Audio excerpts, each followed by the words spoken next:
Shikues të nderuar, ju përshëndes, ja ku po ritakojmë edhe për këtë javë dhe për këtë të hënë këtu në aktualitet në NTV, si zakonisht flasim nga e hëna në të premte për zhvillimet në vend, në rajon dhe në botë. Do ta nisim patjetër me aktualitetin politik të vendit dhe zhvillimet kryesore si nga opozita, mazhoranca dhe drejtësia. Kam kënaqësinë që të kem lidhje të drejtë për të folur për këtë çështje, analistin e politikës dhe aktivistin Bler Vaka.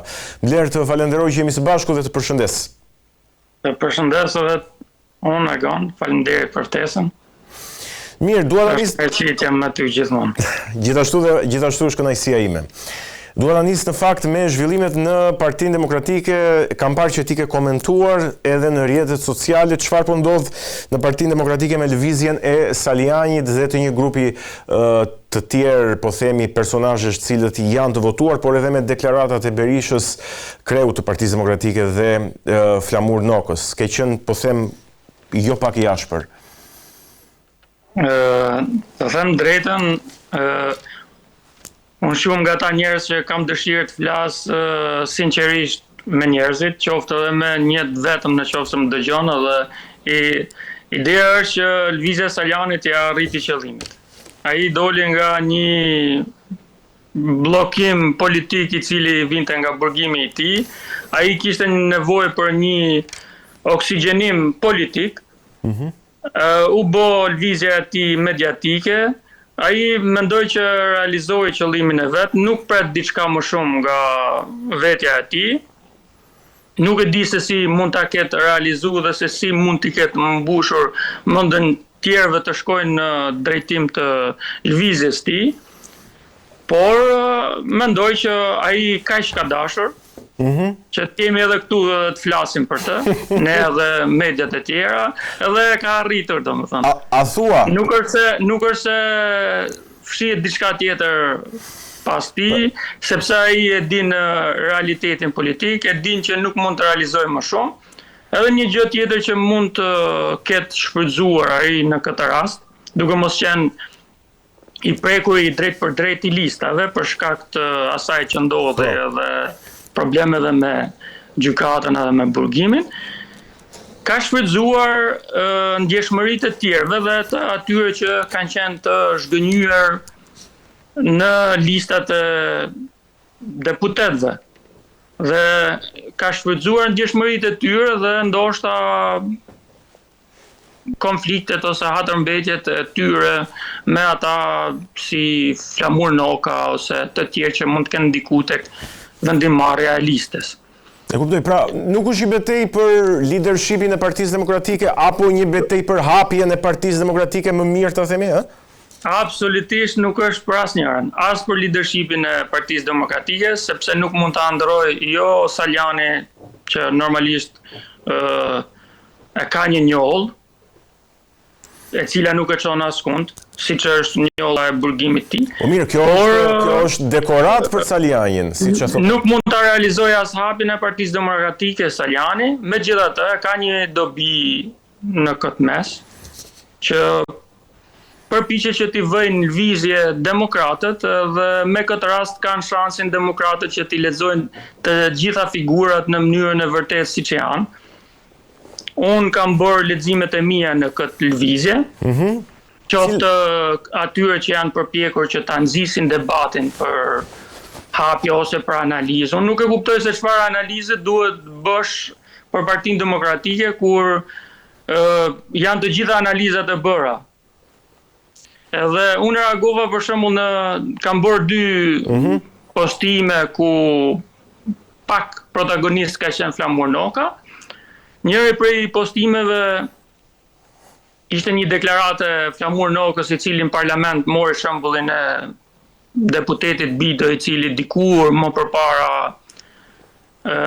shkonte derë të ish-ministrave ose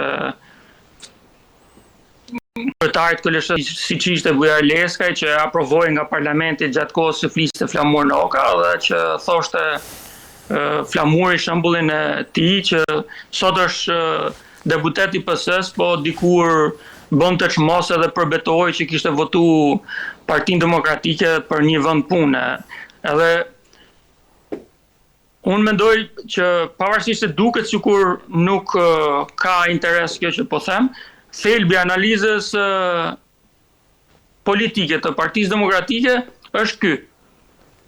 Problemi nuk është vetëm tek struktura ose tek hapja. Problemi është tek ata të cilët pretendojnë që janë votues ose janë simpatizantë ose që e mbështesin Partinë Demokratike, të cilët ndër vite nuk janë konsistent ose nuk janë të qëndrueshëm.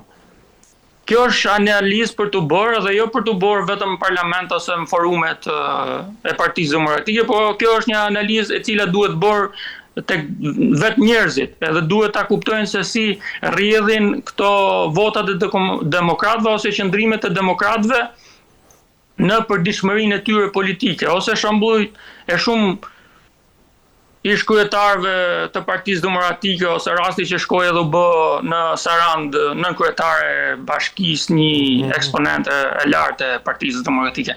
Janë këto rrjedhje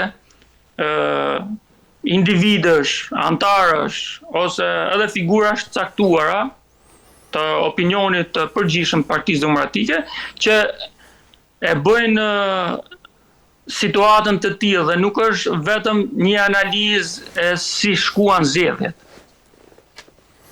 Këtë lloj analize që duan ose përpiqen ta pompojnë janë vetëm pjesa tërmbetjesh, të cilët secili shet diçka që nuk ka qenë okay në fushatën e fundit të Partisë Demokratike ose në rezultatin. Pastaj jemi gjithë që bim dakord që kanë luftuar me një narkoshtet, edhe pastaj ti kthehesh edhe kërkon përgjegjësi nga opozita. Më fal, po ti pranove që po lufton një narkoshtet. Atëherë mbaje qëndrimin tënd dhe lufto kundër qeverisë dhe kundër narkoshtetit. Në momentin që salla do duhej gjithë ajo sallë që u mbush në Durrës, me njerëz të ardhur nga Partia Demokratike edhe nga rrethet, do duhet ishin aty tek sheshi të bulevardit përballë kryeministrisë.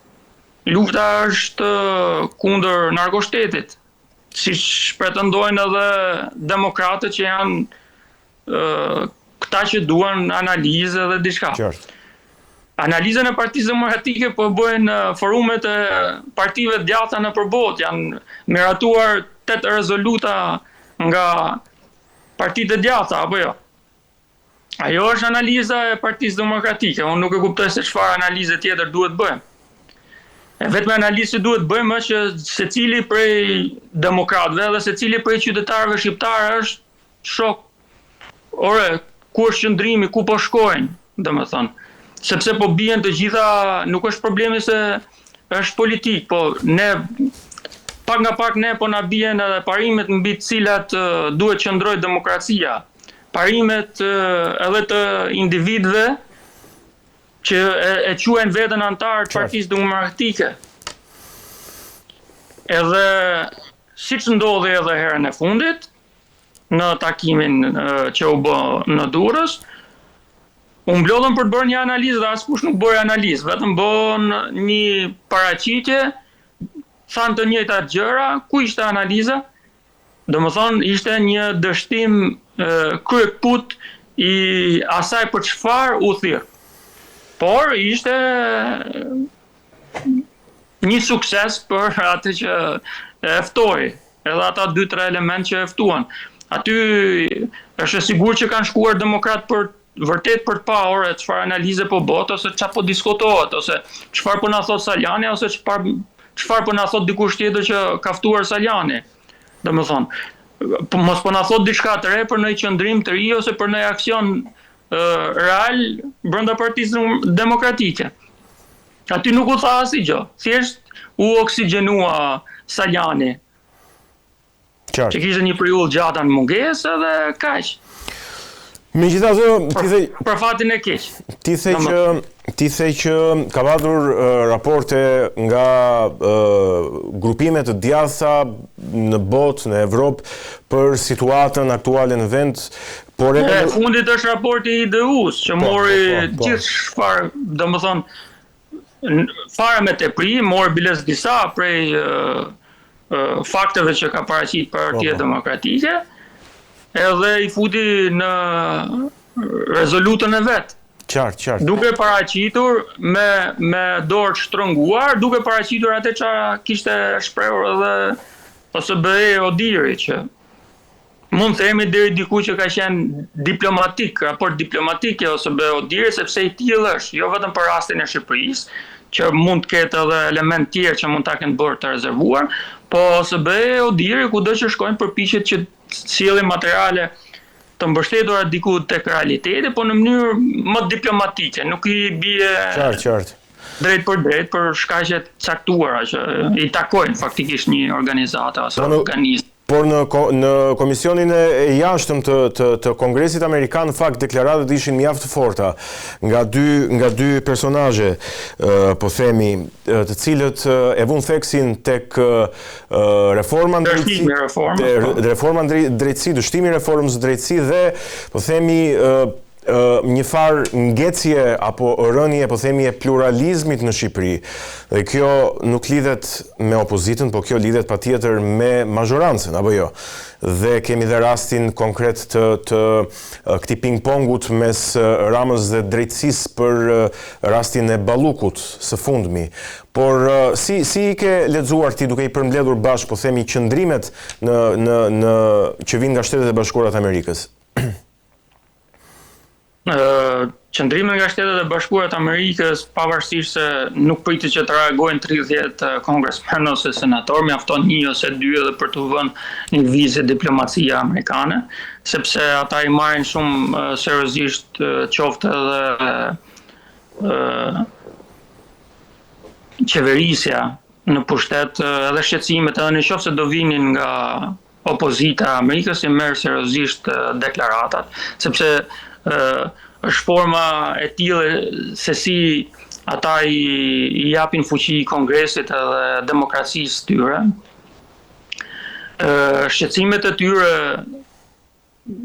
janë reale dhe janë një lajm I mirë që në rastin e Shqipërisë do të reagohet diçka, sepse në momentin që ata fillojnë të bëjnë të tilla deklarata, janë duke lëvizur shumë gjëra ndoshta poshtë underground, që ne nuk I kuptojmë. Shpresojmë që ta japin rezultatin sa më shpejt. Reforma për drejtësinë sa herë më ke ftuar ose kam shkruar diçka, gjithmonë kam thënë që është një farë dështimi, sepse drejtësia ka rëndësi edhe kur është e shpejt në dalje të vendimeve, në ekzekutim të gjithë procesit të dosjeve që janë aty të arkivuara, dhe zgjatja e afateve të dhënies drejtësi nuk është një deklaratë ose një shqetësim që ka shprehur opozita shqiptare, po janë edhe organizma ndërkombëtar që për të dhënë një drejtësi në 3 hallkat e drejtësisë ose gjykatave, nëse dikur ka qenë 5 vite, ka shkuar deri në 8 vite më shumë, domethënë. Edhe duke marrë parasysh që për pjesë të mirë janë edhe vendime që kanë ndjeshmëri publike ose që prekin jo vetëm një individ caktuar, po prekin gjithë shoqërinë. Këto reagime mendoj që janë shumë pozitive për Shqipërinë. Aq më tepër citimi që po dëmtohet pluralizmi politik në vend është akoma shumë më e rëndësishme se sa dështimi I reformës në drejtësi, sepse në momentin që ti pranon që po merr fund pluralizmi ose po dështon demokracia në një vend, është një sinjal I pastër alarmi që duhet vënë lëvizje, ndërsa për reformën drejtësi në momentin që bëhet një vullnet politik I brendshëm edhe një ndihmë e jashtme në harkun kohor prej 1 viti, 2 vitesh, kur dalin magjistrat të ri ose rikthimi I disa tjerëve që nuk kanë qenë edhe aq problematik ose që nuk janë gjetur, gjykatësve që nuk janë gjetur ose prokurorëve që nuk janë gjetur njollat vërteta në civilin e tyre, mund të rikthehen edhe mund të japin kontributin e tyre që gjithë ajo punë akumuluar ose drejtësi e munguar, qoftë për individe, për biznese, për politikanë caktuar të bëhen më shpejt dhe të reagohen më shpejt dhe ne t'i kthehemi normalitetit. Por për të arritur këtu, absolutisht është shumë emergjente kthimi i një pluralizmi të vërtet politik. Edhe unë mendoj që pavarësisht se si mund të reagojnë ndërkombëtarët ose organizmat politik në këtë vend, unë mendoj që një përgjegjësi shumë të lartë dhe të madhe ka edhe vetë populli shqiptar, shqiptarët në përgjithësi, duhet bën më të ndjeshëm ndaj temave politike, ndaj politikës, ndaj reagimit, ndaj ndryshimit të një situate.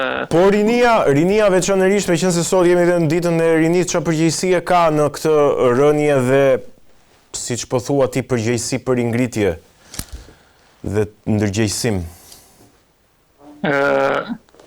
Tani po më kujtohet një shkrim që kam pas bërë vjet, edhe dikush ka pas reaguar dhe thoshte që kur shoh rinin e dhjetorit 90, me rinin e sotme bëhem shumë skeptik e dyshues për të ardhmen.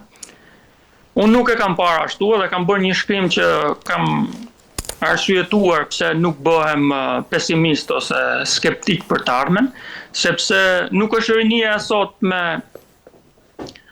aq keq sa pretendohet na e sjellin njerëzit, sepse rinia e viteve 90, pavarësisht se ata mund të ishin shumë bullor me 9-ta me 10-ta, siç është ajo, ose ekselent, po ju mungonin shumë element caktuar lëvizjes dhjetore, se lëvizjet dhjetore ishin edhe ata politikanë që sot i kemi pjesë të politikës ose qeverisë. Të lëvizjes dhjetorit ishte edhe Edi Rama, edhe Gonxha, edhe Majko dhe shumë tjerë, po nuk është se mund themi që ata që do vinë, ata dhjetoristët e 2025-s, kur t'ju vi mundësia për të bërë diçka më mirë, nuk do ta bëjnë më mirë. Unë mendoj që edhe mund ta bëjnë më mirë, po janë një bashkësi elementesh që duhet ta ndihmojnë në rinin. Schopenhauer ka thonë një shprehje që numrat favorizojnë budallent. Edhe ne nuk duhet presim vetëm nga numrat, ne duhet presim nga ajka e qoftë e rinisë dhe qoftë njerëzve që janë parimorë dhe të cilët ndjekin disa parime. Kjo fryma, me qenë se jemi edhe për çështjet e opozitës, kjo fryma pak konservatore që po ngrihet brenda të djatës, ka shumë anë pozitive, sepse po i ngasmon njerëzit tek disa elementë që janë shumë thelbësor për një shoqëri, siç është familja, edhe kryesisht gjithë ajo fryma konservatore e cila po ngrihet është ndërtuar si bërtham, po e përdor familjen, pavarësisht se unë nuk mendoj që duhet përdorur vetëm familja tek konservatorizmi, sepse dëgjojmë njerëz që flasin për konservatorizëm, po nuk flasin për Zotin ose për besimin Zot, që është shtylla kurrizore e gjithë konservatorizmit. Për qenë konservatori gjatë është në fillim ti vendos parimet e Zotit ose rregullat e Zotit, njerëz të cilët nuk kanë frikë ta përmendin Zotin. Qartë. Baballarët e Amerikës, se në këtë periudhë jam edhe diçka duke bërë me lidhje me historinë e tyre.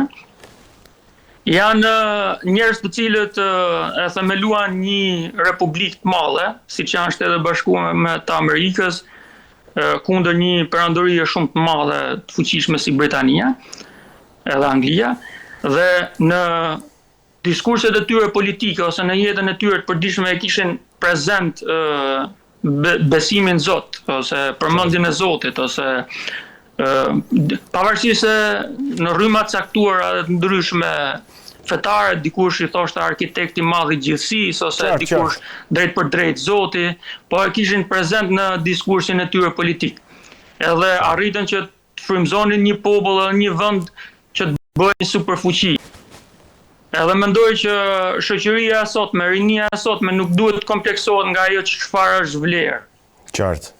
Sepse kjo nuk përdoret në media, kjo nuk përdoret në diskurset politike, nuk përdoret tek ata ndërkombëtarë që vinë këtu edhe na japin leksione, nuk e dëgjojnë tek këta njerëz Zotin edhe kanë frikë ta përmenden. Qartë. Zoti është ylla kurrizore e konservatorizmit. Nga aty pastaj mund të fillojë konservatorizëm familje, rregulla në shoqëri, pluralizëm politik. Pse? Sepse ajo çfarë është e drejtë për t'ia dhënë Egonit, do ja japim Egonit. Ajo çfarë është e drejtë për ta mbajtur unë, do ta mbaj unë. Qartë. Këtu duhet të reagojë gjithë shoqëria dhe t'i japi frymë këtyre të rinjve. Edhe jo asaj rinie që mban në njëjtën diskurs politik si gjithë ta njerëz politik të viteve 90. Edhe është shumë interesante kur shoh që brezi i prindërve tonë, të cilët kanë pasur gjithë mundësinë edhe luksin për të reaguar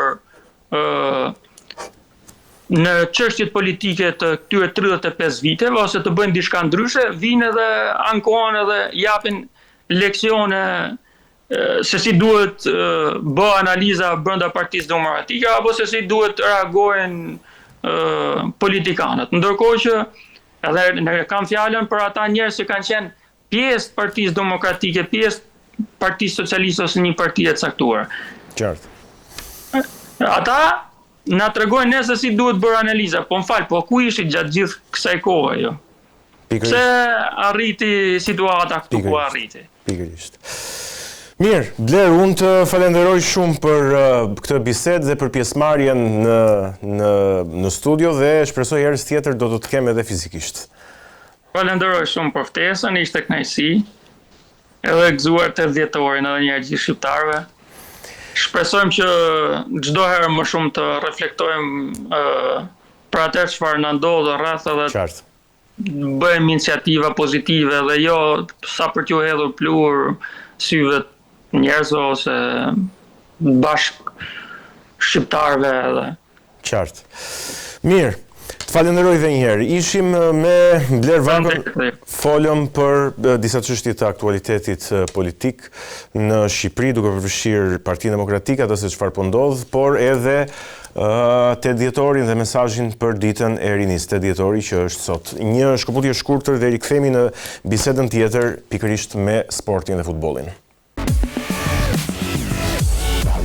Mirë, jemi rikthyer në këtë pjesë të dytë, si zakonisht, ditën e hënë, ne flasim për sportin, përqendrohemi tek futbolli dhe unë kam kënaqësinë që të prezantoj dy tashmë kolegët e mi në studio prej fillimit të këtij sezoni, avokat Andi Xhiani dhe trajner UEFA gjithashtu. Kënaqësi si gjithmonë. Kënaqësi, mirë se u ritakuam dhe mirë se më erdhe në studio.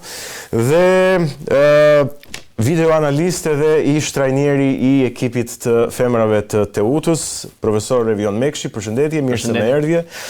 Mirë se u ritakuam pas 2 javësh tashmë. Si jeni një herë? Mirë. Ka patur mirë, në përgjithësi mirë, po ka patur shumë zhvillime, po themi sportive, ka patur, në mos gaboj 2 javë të kampionat mesjavë. Kampionat mesjavë edhe fundjavë. Do t'i diskutojmë të gjitha, kemi pasur gjithashtu edhe kampionatet të Europës. Kemi pasur edhe shortin e botrorit që u hodh në mos gaboj ditën e premte. Ne në fakt e presim se kemi kombëtaren. Kemi edhe kombëtaren, po edhe Kosovën gjithashtu nga ana tjetër. Kemi pasur zhvillime. Ka goxha zhvillime në fakt. Megjithatë unë dua ta nisim nga kategoria superiore. Në fakt, kemi patur ndeshje mjaft interesante, mjaft të forta, mjaft të diskutueshme që kanë ngjallur debate dhe në opinionin publik sportiv në vend. Le ta nisim shpejt me rezultatet e deritanishme. Ditën e djeshme janë luajtur Tirana Partizani, një humbje e radhës për Tiranën, fitore për Partizanin 0-2. Tirana gjendet në një pozitë tashmë të vështirë, mund të themi. Do ta diskutojmë në fakt se çfarë po ndodh me 26 herë kampionët e Shqipërisë. Gjithashtu Byllis Teuta një barazim i fortë 1-1 në Ballsh. Nga ana tjetër kemi patur në datën 4 dhjetor, pra gjatë mesjavës, Egnatia Flamurtari 0-1, një fitore tjetër e shumë kërkuar, po themi, nga ana e Flamurtarit për t'u ngjitur në renditje. Vora me Vllaznin një barazim 0-0, Dinamo me Tiranën. Derbi. Derbi e Tiranës sërish një humbje e thellë për Bardhe Blut, 6-2 për Dinamon, Partizani Bylis 1-0 fitore për Partizanin, Teuta Elbasani 0-0. Dhe sipas tabelës së klasifikimit, është Elbasani ai që kryeson deri tani me 26 pikë, i ndjekur nga Vllaznia me 25, Egnatia me 25 në vend të tretë, Teuta me 23 pikë dhe Dinamo në vend 5 me 23 pikë. Mirë, le ta nisim diskutimin. Në fillim një mendim i përgjithshëm për këto dy javë, për javën e 14 dhe sidomos të 15, e cila në fakt do të vijojë edhe ditën e sotme me ndeshjet e tjera. Nuk është mbyllur ende java e 15. Një mendim i përgjithshëm në fillim, Andi. Atëherë shkurtimisht duke përmbledhur mesjavën edhe fundjavën me 2 ndeshjet që janë luajtur dje dhe duke pritur edhe 3 ndeshjet që janë sot, pa diskutim që tabela tregon dhier ekipet që ne kemi theksuar këtu në emision. Elbasani, Vllaznia, Egnatia, Teuta dhe Dinamo. Por surpriza më e bukur për mendimin tim është rikthimi i Partizanit, i cili me trajnerin e ri Oltion Kërnaja meriton vërtet respekt dhe komplimente pafund ai trajner, sepse është një trajner i ri me shumë skepticizëm është shpritur nga opinioni publik shqiptar sportiv, por ai me punë po e tregon vërtet që ka vlera. Edhe unë ritheksoj për të disatën herë këtu në emision, se e kam thënë shpesh, që duhet dhënë një dorë trajnerëve të ri shqiptar. Sepse kanë vërtet një vizion për futbollin që bëhet sot nëpër Europë, lexojnë, studiojnë dhe punojnë shumë mirë. Dhe rasti, domethënë shembulli më konkret është shembulli i Oltion Kërnajës. Për ta përmbledhur, kjo është java për mendimin tim java e Partizanit, pasi vërtet javë pas jave skuadra po rritet. Skuadrat e tjera pa diskutim, Elbasani, Vllaznia, Egnatia, Teuta janë aty për të konkuruar denjësisht deri në fund. Profesor Vioni, tash kjo puna e ndrimit të trajnerëve, Andi tha që është mirë që t'i japim, po themi, mbështetje trajnerëve të rinj. Megjithatë nuk është problem nga ana tjetër ndrimi i stafit dhe i trajnerit, po them. Dhe një mendim për javën e 15. Të fillojmë një mendim për javën e 15, Bylis Teuta një pik e luftuar nga të dyja ekipet. Ndeshje shumë e luftuar gjatë gjithë 90 minutave. Dhe derbi Tirana Partizani që i buzëqeshi Partizanit këtë ndeshje, do të thojë që e dominoi ndeshjen Partizani. Tirana vazhdon me ato problemet pafund vetat. Është fut në një qorsokak, i themi, dhe kanë ngjetur poshtë. Për sa i përket javës kaluar, të mesjavës, pati surpriza flamurtarit në fushën e Egnatias. Pika e Vorës me Vllaznin nuk është pak, sepse ndeshja është luajtur në Shkodër me marrëveshje nga të dy klubet. Gjithashtu fitore e mundimshme e Partizanit me Bylis dhe derbi Dinamo Tirana 6-2 me golead. Kemi thënë bashkë me Andin këtu nëpër emisionet e kaluara që ky kampionat ka gola. Kjo javë e mesjavës ishte e varfër me gola, por i mblodhi gjithë golat Dinamo me Tiranën. Dhe Teuta Elbasani një ndeshje shumë e luftuar, 0-0 sërish për barazim për Teutën. I dyti radhës. Pas kësajt me Bylis. Megjithatë, por ke pjesa e trajnerëve. Sa i takon trajnerëve, kam përshtypjen që janë ndruar disa trajnerë, po themi në këtë fazë të parë të kampionatit në disa skuadra. Tani kjo është e zakonshme për Superligën shqiptare. Është dukuri që ka ndodhur edhe sezonet e kaluara, por nuk e di këtë sezon. Është dukuri e zakonshme, por nuk është normale për mendimin tim. Sepse rasti më konkret është skuadra e Tiranës. Ka ndruar 3 trajnerë deri tani. Dhe ja, fillimi i kampionatit, Fillimi i kampionatit, nuk jemi as në mes të kampionatit, edhe shikoj gjendjen që është Tirana. Tani unë kam thënë ritheksuar disa herë këtu që te Tirana tani se po bëhemi bajat, por nuk kanë pra njerëzit e dur, dhe vetë rezultate, vetë gjendja e skuadrës po e tregon. Ata që marrin vendimet nuk janë fushës, nuk janë profesionistë, dhe ne në Shqipëri vuajmë për gjëra të tilla. Në Shqipëri njerëzit të fushës nuk janë te vendi vet. Duhet, në rast konkret, te Tirana duhet të jetë një drejtor sportiv, drejtor teknik që është drejtor teknik, është i licencuar për atë punë, ka studiuar për atë punë dhe ka eksperiencë për atë punë, që të vendosin njerëzit e dur. Tani fakti që vendoset një trajner, pastaj mbas 2 ose 3 javësh, hiqet, vendoset një trajner tjetër, mbas 2 ose 3 javësh hiqet, vendoset një trajner tjetër dhe Tirana vazhdon dhe zhytet, kjo nuk më duket normale fare. Do flasim specifikisht të Tiranës, po është dhe Flamurtari që ka ndruar trajner, është edhe të ndërhyj pak pjesa sepse ato klubet i kanë drejtorët sportiv, nuk është se nuk i kanë, por duhet dalë ke pjesa që drejtori teknik merret dhe me zgjedhjen e trajnerit.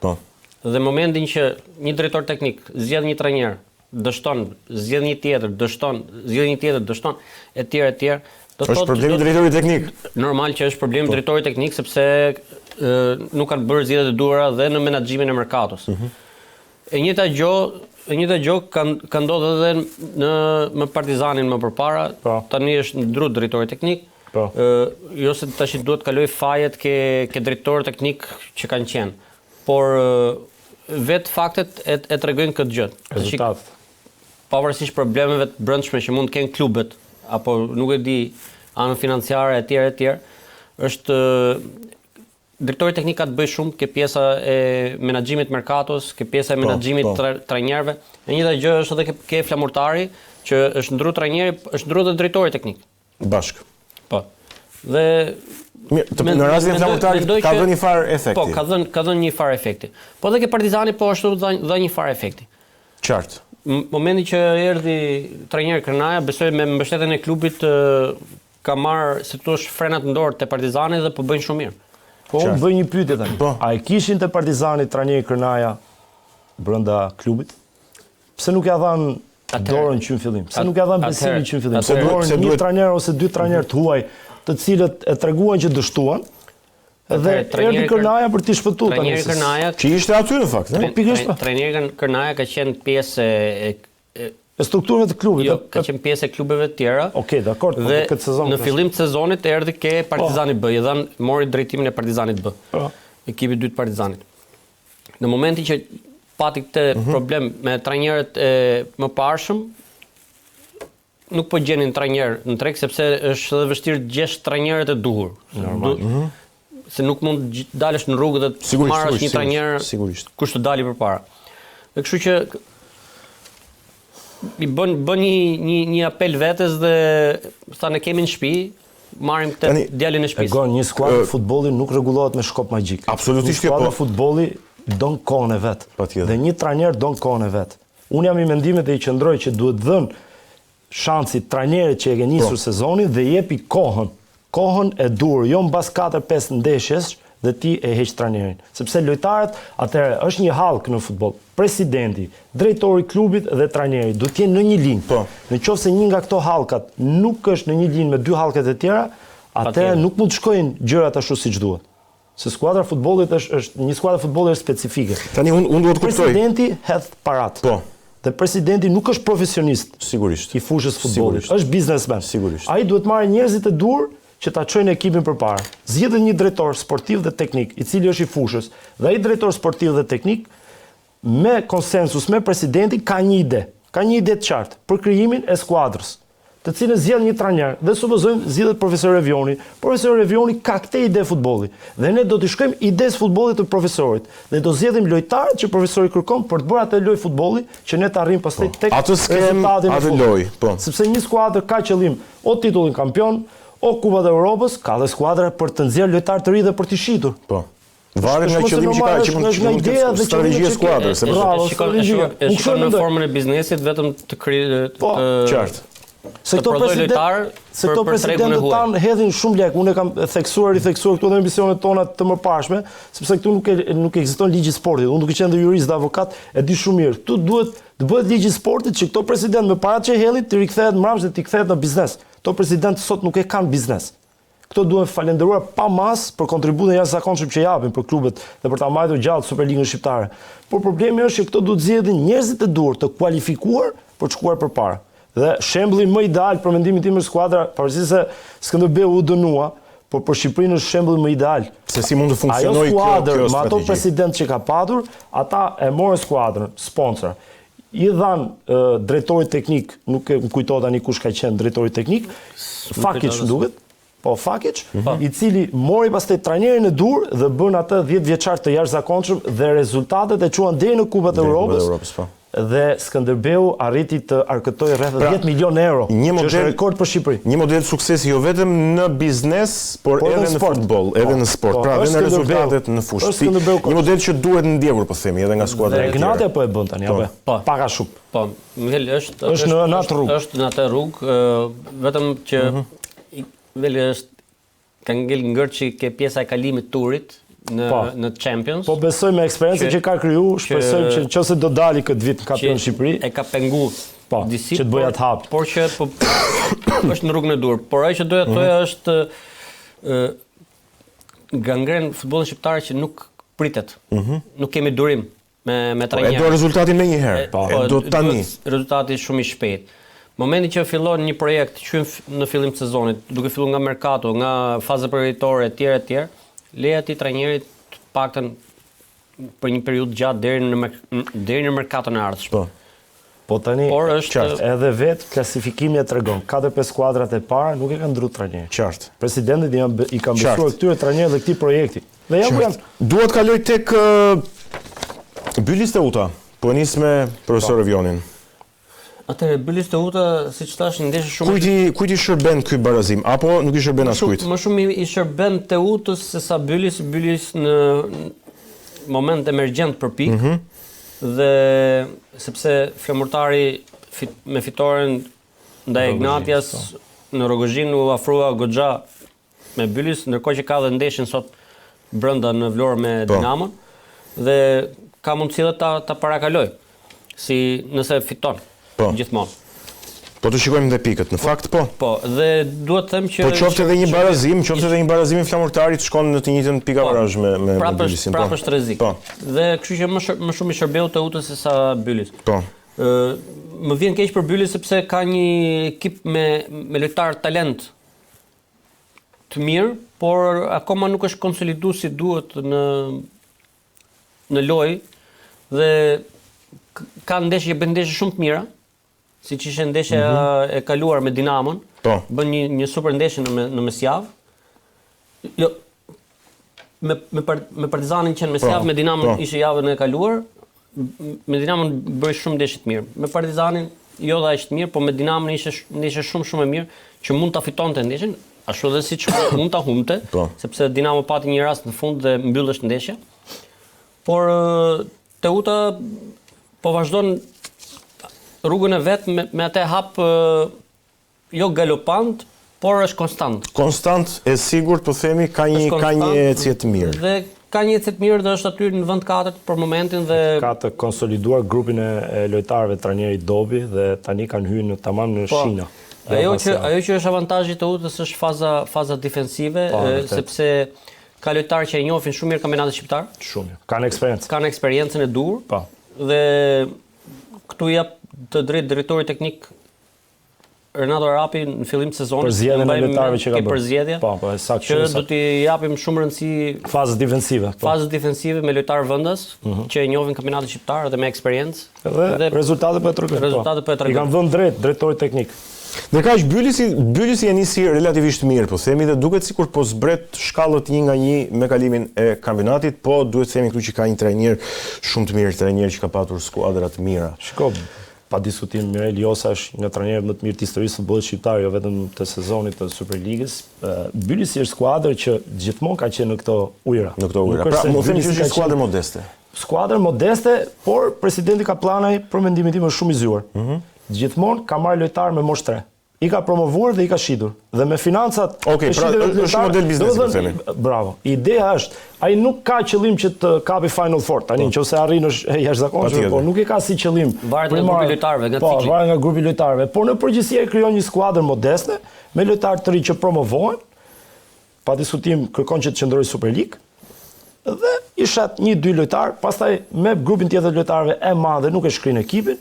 Dhe ka një projekt afatgjatë që mua më pëlqen faktikisht. Ndërsa Mirel Josa pastaj është trajner me eksperiencë, trajner që është një armë e shtuar për Bylisin, edhe unë kam besim ke skuadra Bylisit që do bëj goxha kampionat pozitiv.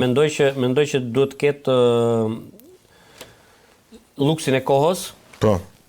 Që shumë pak në Shqipëri e kanë dhe sidomos dhe president që ndonjëherë nuk janë shumë të duruar me trajnerët. për t'i dhënë kohën e dur, por besoj që profesor Mereli është, siç tha dhe Andi, vlerë e shtuar për Bylis dhe është, besoj, i vetmi që mund ta shpëtoj Bylisin nga rënja. Po, e vërtet. Me eksperiencën dhe filozofinë e tij, por ajo që doja ceke pak që tha dhe Andi për punën e presidentit të Bylis Kapllanaj e ka treguar tashmë. Ka vite. Sepse shumë lojtarë kanë dalë nga Bylis që janë shit për skuadra të tjera dhe më pas jashtë kampionatit shqiptar. Një nga rastet Olainka i Skënderbeut. Qartë. Ka dalë nga Ballçi, po. Erdhi nga Ballçi dhe sot lun në kampionatet europiane. Po. Qartë. Ishte edhe në Serie A, mos gaboj. Apo. Jo, është Ekuban që ka qenë po, Ekubani Partizanit, ka qenë. Olainka ka luajtur Polonim. Po, në Polonim Belgjik, Çeki, po. Ke Slavia Pragës. Po, e drejt. Le të kalojmë edhe një herë të kthehemi në kryeqytet, tek derbi, tek Tirana Partizani. Pyetja ime për ju dy është kjo. Ne diskutuam edhe për trajnerin e ri të Partizanit edhe për problematikën e thellë të Tiranës. Tani pyetja ime është kjo. Sa larg mund të shkojë Partizani me këtë trajner të ri? Mund të synoj top 4-shen dhe sa poshtë mund të shkojë Tirana në qoftë se vijon me këtë rezultat të dobët? Mund të shkojë në kategorinë e dytë? Atëherë. Për pyetjen e Partizanit për Final Four. Unë e thash dhe në fillim, unë e komplimentoj trajnerin Kërnaja për gjithçka çfarë po bën dhe kam besim që ai do ta vazhdojë këtë rrugë me Partizanin. Vetëm jap një sugjerim nga kjo studio sepse është shumë euforik kur del në intervista mbas ndeshjes, duke theksuar që ne tani jemi për Final Four. Tani mos harrojmë që Partizani e nisi shumë keq kampionatin shqiptar. Dhe duhet të jetë në këmbë tokë. Një trajner i zgjuar i merr ndeshjet 1-1 dhe Kërnaja po i merr ndeshjet 1-1. Unë mbaj mend shumë mirë që e nisi me një humbje në fillim, pastaj me barazim, por ajo skuadër pësonte shumë gola. Tani nuk po pëson më gola. Dhe zgjuarësia e atij trajneri ishte në faktin që rregullojnë fazën defensive. Dhe tani po arrin dhe të shënoj. Por duhet të jenë me këmbë tokë. Unë nuk e shoh Partizanin për Final Four. Nuk e shoh për Final Four. Kemi debat në këtë pjesë? Apo je dakord? Edhe unë sinqerisht për momentin, kështu siç është gjendja, e shoh larg. E shoh kërcënim, por ajo avantazhi që ka Partizani është që Partizani ka kontingjent lojtarësh. E ka pas për 2-3 vitesh, sado mungesash ka qenë një nga ekipet që ka pas shumë dëmtime dhe për shkak të terrenit ku stërviten, që është në fushë sintetike dhe jo në kushte shumë të mira, pavarësisht se këto kanë bërë goxha investime tjera. Por aktualisht nuk shihet si potencial i mundshëm i Final Fourit, por merkato e janarit, edhe pse është e vakët e varfër, mund të na surprizojë ndoshta? Mund të surprizojë në rast se drejtorët teknik kanë bërë punën si duhet. Sepse ka të bëjë shumë, më thënë, një lojtar ndryshon dhe frymën e grupit, Qartë. Pa diskutim. Nëse është lojtar që bën diferencën gjithmonë. Shiko, Egon, unë e dhash këtë sugjerim për trajnerin Kërnaja sepse nuk duhet të vënë edhe të fryen dhe vetë lojtarët, pse se duke parë trajnerin për intervista mbas ndeshjeve që ne jemi për Final Four, vënë dhe presion shumë të madh lojtarët. Dhe lojtarët aktualisht po gjejnë veten, se ishin shumë keq. Partizani shumë i madh ishte vend fundit. Dhe ata kanë nevojë që ti marrin ndeshjet 1-1. Jo të mendojnë për fundin e kampionatit që tani. 1-1 dhe duke arritur pastaj 1-1 ndeshje, duke marrë rezultate pozitive. Pse jo që Partizani shkoi Final Four, është emër shumë i madh dhe jep rezultati pra të çon vet aty. Absolutisht, rezultati dhe puna. Deri tani rezultati dhe puna i ka dhënë drejt Kërnajës. Dhe un jam, më thën, fan si trajnerëve të ri, simpatizant i trajnerëve të ri dhe shpresoj që Kërnaja të arrijë inshallah dhe kampion. Por ti marrin ndeshjet 1-1. Qartë, e dim, je fan si trajnerëve të ri, po do vim të trajn. Ai faktikisht gjatë një interviste pa thënë që dhe me logjik i shkoi drejt dhe rezultatet po japin drejt. Absolutisht po. Prandaj kemi 3 ndeshje në Tiranë dhe synojmë 9 pikë. Me 9 pikë ne kapim fazën e Final Fourit, jemi aty . Deri tash i ka marrë 2 ndeshje, ka marrë 6 pikë. Ka dhe ndeshjen tjetër që e ka brenda me femurtarin dhe pretendon por mos harrojmë që ka luajtur me skuadra poshvetëse. Po pikërisht. Tani që të kapësh Final Fourin duhet të përballesh me të lartë. Duhet marrësh pikë nga ato që janë lart. Po do të fitosh, jo të marrësh pikë. Do të mundesh Eknatian, do të mundesh Vllaznin, Teudën, Elbasanin, Dinamon. Pastaj flasim për Final Four. Pikërisht prandaj dhe ai tha, kemi 3 ndeshje dhe synojmë 9 pikshin. Dakor, ai është brenda objektiveve të vet. Ai bile si ka te kaluar objektive se vet tifozët e Partizanit ishin skeptik. Dhe gjithë opinioni publik sportiv shqiptar. Kështu që po kërnahen vetëm pozitive janë opinionet dhe meritat. Mbetet për të parë sepse atëherë se dim se çfarë do ndodhë nesër. Normal. Sa poshtë mund të shkojë Tirana? Pa i hyrë te një analizë, s'ka nevojë se e kemi analizuar Tiranën, e kemi bërë çaf. Tirana ka shkuar sa poshtë fund fare. Nuk ka ku shkon më Tirana. E kanë fjalën që mund të bjerë nga kategoria apo jo? Shanset i ka. Kjo është. I ka shanse. Ka shanse të mira që të bjerë nga kategoria. Duket që do bjerë kategoria është Tirana. Të gjithë të tjerat do luftojnë nga flamurtari e lartë. Pra tani me thënë të drejtën presidenti Aliri nuk e di, domethënë, por duhet bëj diçka. Duhet marrë një vendim. Nuk mund të vazhdohet kështu, se Tirana nuk është se është ky vit, edhe po themi është një vit tranzicioni dhe vitin tjetër tani inshallah shpëton dhe pastaj do pretendoj për kampion. Tirana ka vite kështu. Dhe ka situatën shumë të keqe. Sepse as nuk po prodhon lojtarë edhe aty që po jepet dorë, lojtarët më shumë janë të huaj se sa janë lojtarë shqiptarë nga Akademia e Tiranës. Dhe të vjen dhe keq se janë lojtarë të huaj që nuk e njohin fare historinë e 26 herë kampionëve të Shqipërisë. Kështu që unë uroj dhe shpresoj që të shpëtojë. Po, nuk e kanë idenë fare se nuk e kanë idenë e fanellës. Presidenti Alili tani në merkaton janarit do të ulet mirë, ta diskutojmë ata njerëz që kanë krah dhe të paktën të marrë disa vendime, të vendosi disa njerëz të dur. Sepse unë e shoh dhe trajnerin aktual që ka Tirana nuk është rezultativ, qartë. Nuk është rezultativ. Ndoshta s'ka faj trajneri, se qartë, është një tërsi shkaqesh ajo. Situata aty të skuadrat e trajnerit se kanë ndërtuar skuadrën vet. Një kompleksitet shkaqesh në situata është shumë e rëndë. Gjatë ndeshjes dje pash disa përpjekje jo të këqija të Tiranës, por në fund nuk i buzëqeshë rezultati dhe nuk i mungoi ajo kreativitetin në fazën e fundit, fazën sulmuese, zonën 3 të kundërshtarit dhe duhet të them që pati tentativa, por janë shumë pak për një Tiranë që pretendon goxha lart. Ka psuar 6 gola me Dinamon, jo më larg se para 4 ditësh. Tani mëson edhe 2 gola me Partizanin, 8 gola për një javë. Ndeshjeve në 2 derbi. Tani ne mos harrojmë që Tirana Partizani është vitrina dhe ka qenë gjithmonë vitrina e Superligës shqiptare apo jo.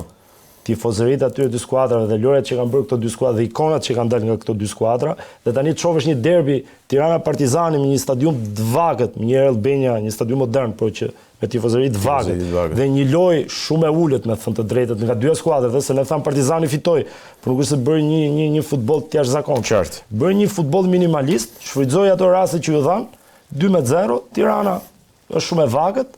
Dhe është kjo situatë. Dua të flasim pak tani shpejt për 3 ndeshjet që do të kemi ditën e sotme. Egnatia Vora do të jetë në Rogozhin apo jo? Elbasani Vllaznia është derbi i kësaj jave mes dy kryesuesve. Dhe një ndeshje shumë e fortë dhe shumë e bukur kam përshtypjen ka përqen ajo e Vlorës midis Flamurtarit edhe Dinamos. Patjetër edhe unë shumë mendoj që mund të jetë një nga ndeshjet më të bukura të ditës sot. Sepse luajnë të dy futboll të hapur.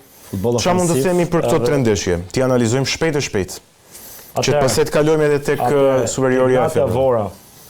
Tani këtu duhet të them edhe diçka, duhet të them që trajneri i Egnatias Edlir Tetova ka pasur një shqetësim shëndetësor disa ditë më përpara. Shqyr Zotit e ka kaluar me sukses dhe është shumë mirë dhe ju urojmë një shërim sa më të shpejtë trajnerit mbi gjitha patjetër, në aspektin njerëzor, patjetër.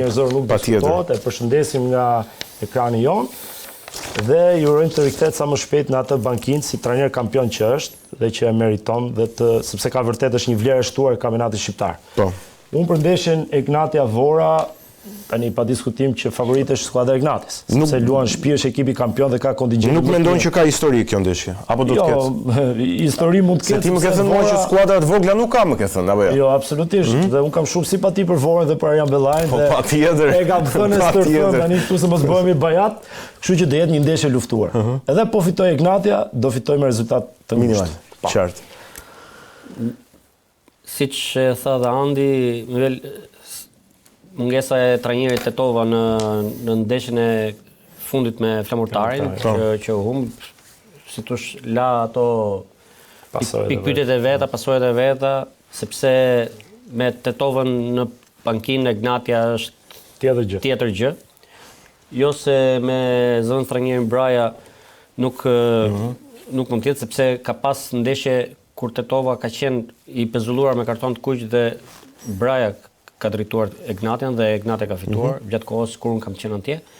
Por, si që thata Andi, pa tjetër dhe ju urojmë shërim të shpejt dhe të jetë sa më shpejt në pankinë, sepse trajnerët si Tetova i duan kampionatit shqiptar. Por ajo që doja të theksoja çik është se është bërë shumë mediatike gjatë kësaj periudhe për rastin e trajnerit. Unë personalisht do preferoja që ta lejmë qetë të rikuperohet plotësisht. Normal, pranë familjes vet, se shëndeti është gjithçka. Sepse duke qenë që ka bërë një ndërhyrje në zemër, zemra don atë qetësinë e vet, nuk don peshën e presionit të rezultateve të kampionatit. Dhe mendoj që është më e mira për atë si trajner dhe në aspektin njerëzor e tjerë që të rikuperohet në qetësi të plotë. Pastaj të rikthehet. Por duke u kthy ke pjesa e ndeshjes, Egnatia Vora normalisht do jetë ndeshje shumë e luftuar. Nuk besoj sepse shoh një fitore të sigurt të Egnates duke qenë që lumë brenda. Vora është një kockë e fortë e kampionatit shqiptar dhe këtë gjë e ka tregu. Por mbetet për të parë sepse e shoh shumë të vështirë si ndeshje. Mendoj që me një gol mund të ndahet si përballë. Është rezultat i ngushtë. Ti the që Flamurtari Dinamo mund të jetë ndeshja më e bukur, po themi, në kuptimin e lojës. Po. Pse mendon kështu? Mendoj kështu sepse duke ditë kapacitetin e Dinamos, kapacitetin e trajnerit Daja, dëshirën shumë të madhe të Flamurtarit dhe sidomos pas fitores me Egnatian jashtë, që një motivim i madh. Një motivim i madh, shumë i madh, sepse të mundësh kampionat fuqi. Në fushën e tyre nuk është pak. Dhe siç kam thënë, dora e trajnerit Moriero po duket gradualisht. Dhe duke ditë lojën që aplikon trajneri Moriero, mendoj që do jetë një lojë shumë e kërkuar për fitore, jo për një barazim ndaj Dinamos. Edhe pse Dinamo dihet kapaciteti që ka, turet që ka kaluar në Pra mendojnë që të dyja skuadrat do të luajnë për fitore. Po. Mendoj që aty do jetë ndeshja hapur. Aty do luhet për fitore. Mendoj që mund të ketë gola. Kur thua mendoj që mund të ketë gola, mund të ketë shumë gola. Po besoj se do ketë. Okej. Unë mendoj që do jetë një ndeshje shumë e hapur. Tifozëria Vlonjate do ta mbushë stadiumin siç e mbush gjithmonë atë pasion i jashtëzakonshëm që ka. Por se kam një bindje që Dinamo do fitojë këtë ndeshje. Okej, parashikimi yt. Dhe për të ardhur tek kryendeshja Elbasani Vllaznia midis dy kryesuesve. Do të vijojë të kryesoj Elbasani, do ta përmbysi kryesimin, do të kalojë Vllaznia në vend të parë, apo do të jetë një barazim që do ta mbajë? Do jetë një ndeshje shumë e fortë, shumë e luftuar. Të dy trajnerët do luajnë me armët e tyre më të mira, pa diskutim. Do luhet në një ambient dhe një stadium modern siç është Elbasan Arena, do jetë vërtet një kryendeshje e kësaj e javës së 15 të Superligës. Dhe mendoj që i ka të tre rezultatet brenda, pa diskutim, por dhe këtu po guxoj, fiton Vllaznia. Pse? Ka përvojën, ka trajnerin? Ka përvojën, jo, trajnerin pa diskutim që e ka, Bixhida e ka Shkodran, që e njeh më mirë ambientin. Edhe Gëzdenović ka vite që në Shqipëri dhe njeh shumë mirë Superligën shqiptare dhe është trajner shumë i zotit dhe vërtet ka krijuar një skuadër shumë simpatike si Elbasani, e cila në fillim të sezonit nuk pritet të ishte në këtë vend në renditje. Por Vllaznia ka një armë plus, ka Bekim Bale, që është sulmuesi më i mirë i Superligës shqiptare dhe është vërtet një vlerë e shtuar për kampionatin shqiptar dhe mendoj që ai do bëj diferencë. Kurse unë do t'i mëshoj bëj çik oponent me Andin, kjo pjesa. Fazës defensive të Elbasanit. Ka një fazë defensive shumë të mirë, repart mbrojtje shumë të mirë. E vërtet. Edhe pse sot i mungon lituanezi Olbergis për shkak kartonash. Po. Por besoj dhe shpresoj të jetë në formën e dur Azemović, një lojtar që Elbasani e majti aty edhe pse luti shumë pak sezonin e kaluar. Po jeshtë do ndore. Dhe besoj shumë. Nuk e di pse sepse ka, siç thash, ka fazë defensive dhe ka dhe alternativa në fazën defensive. Sidomos në qendër dhe nuk do ta ketë aq lehtë Balaj për të kaluar fazën defensive. Prandaj thash që diferencën do ta bëj Balaj, duke ditur shumë mirë fazën defensive që ka skuadra e Elbasanit, e ka shumë të fortë. Por Balaj ka një eksperiencë të jashtëzakonshme dhe në ndeshje të mëdha ai lojtar bën diferencë. Edhe unë shoh të vakët të ndeshje, ashtu si ndeshja e parë me Ignatia Vora, e shoh me shumë pak gola. Rezultat ngushtë, domethënë dhe mendoj edhe për barazim ndoshta. Po guxojmë tym ke parashikimet tash që nuk kam qejf. Gjendja e skuadrës. Po flasim nga gjendja e skuadrës që kanë treguar deri tani. Duke parë situatat. Është përballje shumë e fortë dhe kam bindjen ndoshta mund dalë Ignati vend parë. Ndoshta. Okej. Mund t'i parakaloj. Po, sepse është me 25 pikë dhe një barazim mes të dyjave. Një fitore Ignatias përfiton dhe shkojnë kampionët në fuqi pra në krye të klasifikimit. Egon, ne urojmë që të jenë ndeshje të bukura, të jenë spektakël për ne që dashurojmë futbollin, të ketë njerëz dhe tifozëria të vinë në stadium, të kënaqet, të argëtohet, në fund fare të duart trokasin skuadrat dhe fitoft më i miri. Por ajo që është më e bukur këtë vit është që i kemi skuadrat aty. Po. Dhe javë pas jave po parakaloj njëra tjetrën. Ajo që unë doja të pyesja do bëjnë një Formula 1 duke kaluar njëra tjetrën makinat dhe skuadrat njëjtën gjë po bëjnë këtë sezon. Ekspert Formula 1 s'kemi avokatin. Po. Kështu që tifozi Fernando Alonso doja një garë të çmendur. Doja t'i bëja një pyetje. Merite Lando Norris, i cili u shpall kampion bote në vitin 2025 për Formula 1. Kështu që doja t'i bëja një pyetje avokatit. Bënte një paralelizëm se kujt piloti i ngjan skuadrën. Atëherë Vora ngjan Fernando Alonso. Një skuadër modeste. Fillon nga kreu. Okej. Elbasani, Oscar Piastri i McLarenit. Vllaznia mendoj që është Lando Norris, po i McLarenit. Ignatia është Max Verstappen. Teuta është George Russell. Dinamo është Charles Leclerc. Partizani mendoj Partizani Antonelli. Vora e thash Fernando Alonso. Bylisi Lance Stroll. Flamurtari Kola Pinto, ndërsa Tirana është e funit dhe Gasly doli i funit, kështu që Gasly. Përfundimisht je i madh. Shumë e bukur, krahasim shumë i bukur. Mirë. Shkojmë tek Superliga e vajzave për të diskutuar në fakt edhe me profesor Evionin që kam këtu në studio, sepse ai tashmë nuk është më trajner i ekipit të femrave të Teutës. Profesor, të lutem na shpjego pak pse përveç bisedave që ne mund kemi bërë edhe po them në privat, po ka dhe një interes publik kjo çështje. Pse u vendos kjo gjë nga klubi? Ishte një vendim me konsensus apo jo? Dhe ishte surprizuese për së vërtetës, edhe kur na e ke thënë po them në bisedat private. Po, e vërtetë. Atëherë, në fillim të sezonit Teuta u rikrijua. Dhe unë isha skeptik sepse duke qenë viti im i parë në futbollin e femrave, nuk isha marrë më herët, isha skeptik për t'i hyrë kësaj rruge. Por mora mbështetjen e klubit në fillim për investimet, për pretendimet dhe u binda që ta marrë këtë nisëm dhe u fokusova goxha. Duke filluar, duke krijuar ekipin, duke marrë lojtarët një nga një telefon për t'i ftuar në ekip.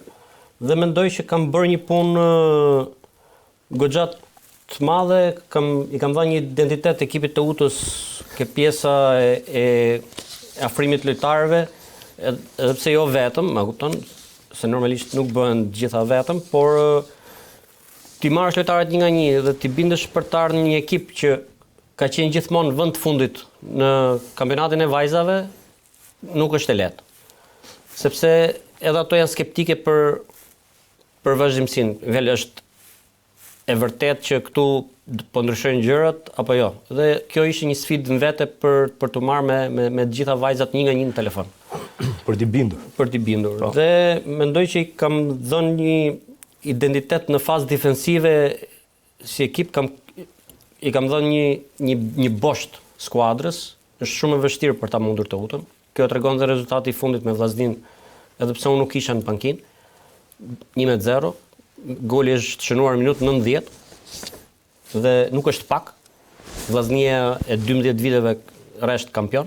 Dominues absolute. Dhe mendoj që kam bërë një punë të mirë, por koha ishte pamjaftueshme për ta vazhduar.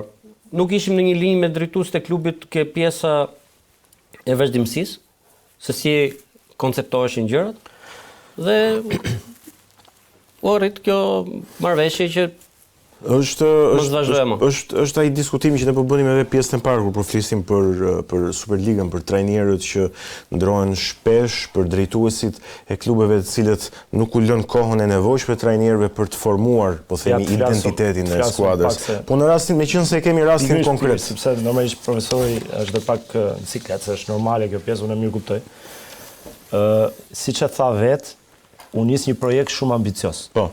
Edhe në Durrës ishin gjithë optimist që do bëhet diçka e bukur, e mirë, dhe pse jo të vinte edhe ndoshta edhe titulli kampion për femra në Durrës do ishte një gjë e jashtëzakonshme. Dhe fillimi ishte i mbar. Në dijenin time, me sa kam folur edhe me profesorin, në fillim presidenca, klubi, të gjithë kanë qenë në një linjë për ndërtuar një skuadër goxha solide dhe të mirë, apo jo profesor. Por do dalim tani te ajo që tham. Po. Drejtuesit e ri, të cilët nuk kanë durimin e dur. Sepse mbas humbjes me Partizanin në Durrës, direkt merret ky vendim. Dhe për mua është i padrejtë fare. Sepse profesori ka ndërtuar këtë skuadër, ka marrë besimin fillim, i ka stërvitur, i ka dhënë identitet. Dhe ndeshja fundit e Vllaznisë, unë jap merit absolute, jo se unë kam mik dhe shok, po jap merit absolute profesorit dhe skuadra si është vendosur. Si ishte vimësi, ë? Absolutisht po, është merit e profesorit. Me gjithë respektin për trajnerin që ka qenë bankin, okay, ai e ka drejtuar skuadrën, se edhe trajneri që aktualisht po e drejton është pjesë e stafit, është trajneri i portierëve. Dhe normalisht ai e din shumë mirë puna që është bërë, se është e përditshme, por merita bazësh e profesorit. Unë uroj që kjo, domethënë, për mua është gaf kjo që ka bërë klubi. Sepse në vimësi tani do shihet se si do reagoj skuadra. Sepse skuadra ka krijuar një identitet me profesorin.